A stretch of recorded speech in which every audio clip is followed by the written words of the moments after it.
නමෝ තස්ස භගවතෝ අරහතෝ සම්මා සම්බුද්දස්ස. Dear friends, today I would like to discuss about depression in brief.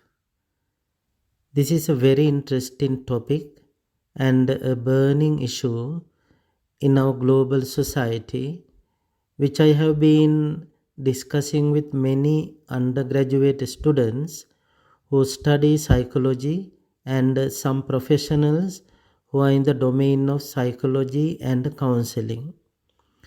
26 centuries ago, the great master, the Buddha, has explicitly expounded and precisely explicated about mental afflictions and psychogenic disorders in multifarious terms and connotations in his many discourses. The Buddha was not only a compassionate sage, but he was above all and a brilliant analyst of the human condition, one perhaps unrivaled and unsurpassed in the history of human thought.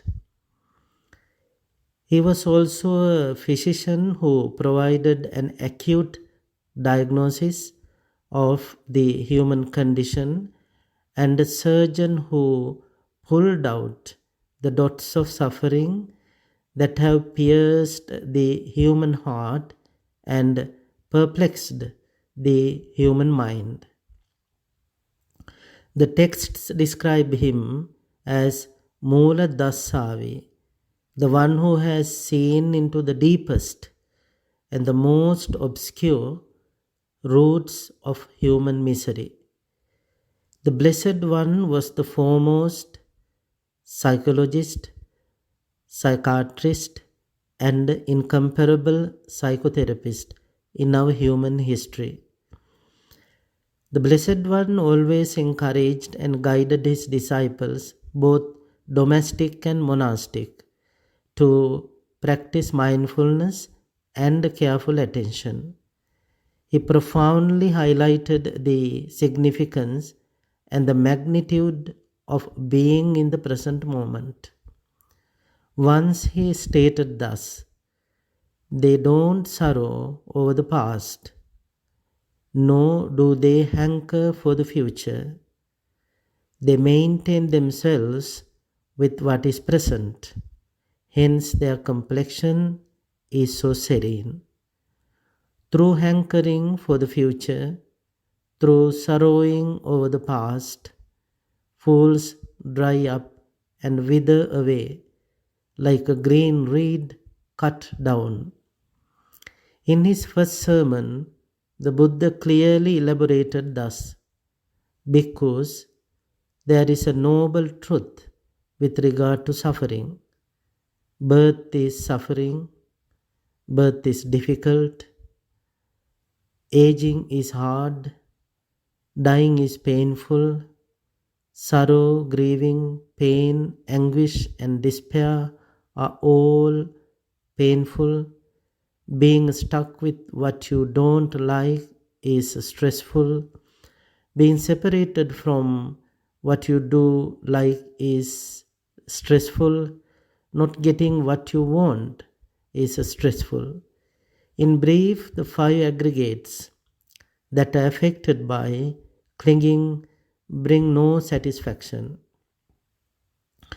Wise people understand this well and try their best to follow and practice what the Buddha asked in order to get rid of distress.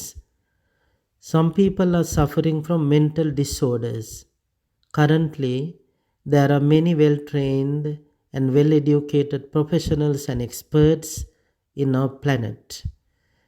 They help sufferers to get rid of those agonies. Professionals who are in the domain of psychology and psychiatry in this modern society fabulously support those who are distressful and depressed. Depression is an intense feeling of sadness or sorrow or maybe despondency that continues for a long time, sometimes weeks, months, or years.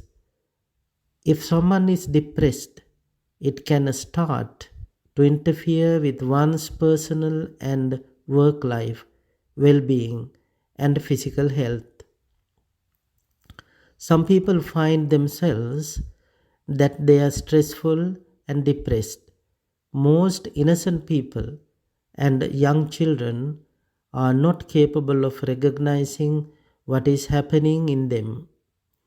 Most important and precious factor is to talk with someone who is close to you and whom you can trust. That is why the Buddha compassionately emphasized about kind hearted friendship and companionship.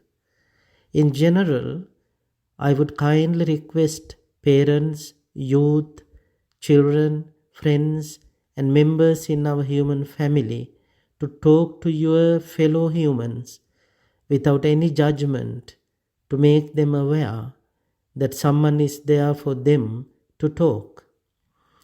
COVID 19 lockdown restrictions have incarcerated everyone. Many lives have been taken and destroyed.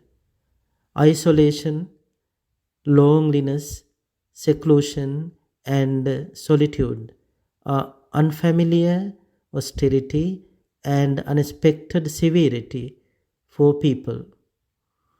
These circumstances ideally good for mendicants or monks who practice intensive meditation retreats.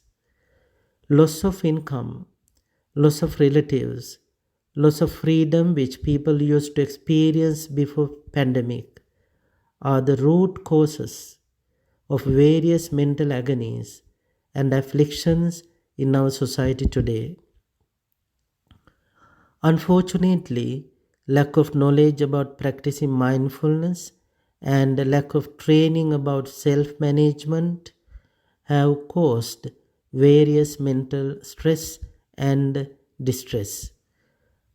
Simply, we should practice mindfulness and other meditation techniques to understand the reality of the mind and to make it strong to meet challenges and vicissitudes of human life. Prominent Australian psychiatrist and a prolific author, Dr. Ansley Mears has vividly described in his writings the way to get rid of them by practicing mindfulness without drugs. Well trained individuals who have pragmatically practiced mindfulness are capable of helping people who are suffering from stress, distress, and depression. People who are suffering from deep rooted mental illnesses need to consult clinical psychologists and psychiatrists for their assessments and treatments. Once the Buddha was asked thus, a tangle inside, a tangle outside. This generation is entangled in a tangle. I asked you this, O Gautama, who can disentangle this tangle? Then the Blessed One replied thus, a man established on virtue, wise, developing the mind and wisdom, a bhikkhu ardent and discreet, he can disentangle this tangle. May all beings be well and happy.